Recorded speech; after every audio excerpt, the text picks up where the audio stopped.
Federal prosecutors are implicating the President of the United States in 2 federal crimes during the 2016 presidential campaign.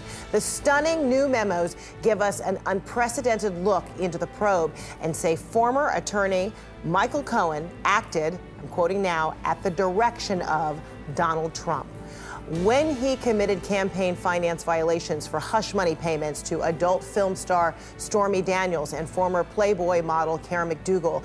But it doesn't stop there. Special counsel Robert Mueller also believes the Trump Tower project in Moscow is relevant to Russia's 2016 meddling. And it's not just a matter of Cohen lying about the timeline. All of this happening as Mueller says former Trump campaign chairman Paul Manafort lied about 5 major things, including how long he stayed in touch with White House officials after he was indicted. Mueller indicating communication was going on as recently as this year. All right, let's get right to it now. CNN politics reporter Jeremy Herb is on the president being implicated in 2 federal crimes now. Good to see you. So what more can you tell us? Yeah, that's right, Fred. You know, this was one of the most revealing windows we've had so far into what the Mueller investigation has uncovered. And what's most significant here is that for the first time, the prosecutors from the U.S. Attorney's Office in Manhattan said that Trump directed Cohen to commit crimes during the campaign when he asked women and paid women not to speak about the alleged affairs with Trump. Now, the big looming question is, what does this mean for the president? Trump tweeted last night that the filing clears the president, but he is implicated in these crimes that Cohen committed. Now, the DOJ has not accused the president of a crime and has said that, in fact, a sitting president cannot be indicted. But this is certainly a matter that Congress is going to take up once Democrats take back the House next month. Now, in addition to the talk about the women, Friday's filings revealed that new contacts between Michael Cohen and Russians as part of the Trump Tower Moscow project early on in the campaign. And what Mueller did here was he connected the Trump Tower Moscow project, which was pursued in 2015 and into 2016, with questions about Russian election meddling, saying that Trump stood to benefit business-wise had the project gone forward, and that discussions were ongoing at the same time that Russia was actively meddling in the election. Now, prosecutors recommended a substantial sentence for Cohen as part of this memo last night, after Cohen's attorneys had hoped that he would get no prison time and requested that on their side. Cohen is facing charges of tax fraud, campaign finance violations that are tied to these payments to women, and also lying to Congress about the Trump Tower Moscow project. He's set to be sentenced next month, Fred. All right, Jeremy Herb, thank you so much. Appreciate that. All right, if you ask President Trump, he's free and clear. The president tweeting this morning saying this, quote, after 2 years and millions of pages of documents and a cost of over $30 million, no collusion. Our White House correspondent Boris Sanchez joining us right now. So, Boris, what else is the White House saying about all of this? Hey there, Fred. Yeah, the White House essentially saying this is no big deal. The president, as you noted earlier today, tweeting out that there is no collusion. However, this isn't Robert Mueller's final report. These are just sentencing documents for his former campaign chairman and his former attorney. Sarah Sanders put out a statement yesterday addressing both of these filings. Here's what she wrote about Michael Cohen's filing. She writes, quote, "The government's filings in Mr. Cohen's case tell us nothing that wasn't already known. Mr. Cohen has repeatedly lied, and as the prosecution has pointed out to the court, Mr. Cohen is no hero." Not included in her statement is an explanation of whether President Trump was aware or not of that Russian national that approached Michael Cohen, suggesting that the Russian government could have political synergy with the Trump campaign. She also writes about Paul Manafort, and she writes, quote, "The government's filing in Mr. Manafort's case says absolutely nothing about the president. It says even less about collusion and is devoted almost entirely to lobbying-related issues." Once again, the media is trying to create a story where there isn't one. That's certainly not the case, especially considering that it was revealed yesterday that Paul Manafort was having conversations with a senior administration official as recently as May, something that was not addressed in this statement either. As we noted previously, Jeremy noted, the president yesterday tweeted out that these documents clear him.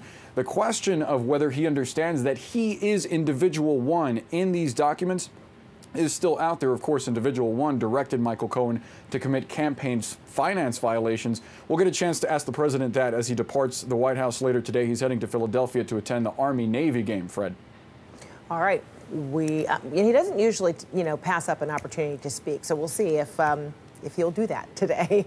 All right, Boris Sanchez, thank you so much. All right, joining me right now to discuss a former assistant to Robert Mueller and former federal prosecutor Michael Zeldin, and Politico's congressional reporter and CNN political analyst Rachel Bade. Good to see you both. All right, so Michael, you first. The president, has been implicated in now 2 federal crimes. The president, of course, tweeting out no collusion, downplaying this. But in your view, how significant are these connections, are these sentencing guidelines, these 2 crimes now being connected to the president?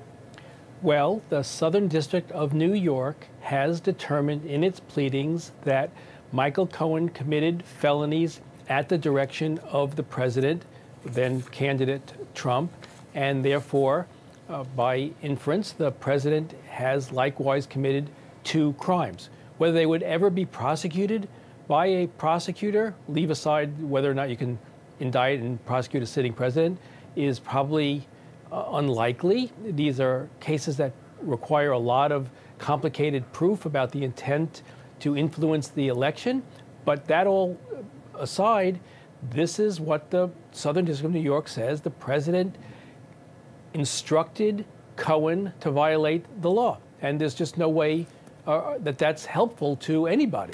Mm-hmm. And Rachel, so his fingerprints, allegedly are on it, the president's fingerprints here. But then the president tweeting that this news totally clears him. And we've heard him, in the past, imply that he is above the law, even saying, he could shoot somebody, in Manhattan and nobody, would really flinch at that and he would still get elected. So is this the president really realizing that this is very serious, or is he dismissing this? Is he naively, dismissing all of this? I bet there's probably a difference in what he, feels privately and says publicly. I mean, very contrary from clearing him, this digs him in several feet deeper. You have not just a former lawyer who has turned on him and who has lied before, saying that Trump directed him to pay off these women, which was illegal given the campaign finance laws, but these are federal prosecutors who are saying that Trump directed it, calling him Individual 1, directly implicating him.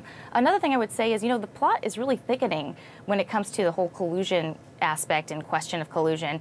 Democrats, even on the Hill, had sort of let go of that narrative because there wasn't a lot of proof that something was going on. But these filings, what we saw this week was that Mueller is getting very close to connecting and is very much saying there's a connection between Trump having business interests in Moscow and trying to get a Trump Tower built there and approved there, and what the Russians were doing in terms of offering this political synergy and then later interfering in our U.S. elections. So he's really building this case right now. I think it's going to be interesting to watch. Obviously, you cannot indict a sitting president. At least there's no precedent for that. It would be very unprecedented if they did. So Democrats on the Hill, when they take over, they're going to have to ask themselves, are they going to try to impeach the president? What are they going to do about this? Because it's really probably going to come down to them. And so, Michael, an example of the interest that the president, the stakes that he has, in Moscow with the development project of this Trump Tower, Moscow. But how do you explain why all the lying? I mean, what do you suppose is at the bottom, of this investigation, or the focus of this investigation as to why would there be so much lying? Well, it's a good question. I think fundamentally that Donald Trump, when he was candidate and perhaps even as president, what matters to him most is money, and that the Trump Tower Moscow project, according to the prosecutor's documents filed yesterday, he stood to make a lot of money if that project went through, and he was not about to do anything that would interfere with the success of that project. At the same time, he's running for president, and it's a bit unseemly to be doing both of those things simultaneously. And I think, therefore... But you heard the president say, but if I didn't win, to miss out on this opportunity, this business opportunity, he essentially is justifying having these irons in the fire without saying specifically, this Trump Tower Moscow project, but saying, what's the matter with looking into business opportunities while simultaneously running just in case I don't win. Well, there's nothing wrong with it. And had he been transparent during the campaign to say, I'm a businessman, I'm running for president, but I have a business to run, and let me tell you, let me disclose to the American people that I am pursuing business in Moscow while simultaneously doing this, and if I win, of course, I'll set aside my business, which actually he didn't do, but there would be nothing wrong with it. But what the problem is that while he was running for president, he claimed not to be doing that, which we now learn from the prosecutor's documents that actually his business was doing. Whether he knew about it has to be proven for there to be, criminality or lack of transparency. But that, I think, is what is at the heart of the lying.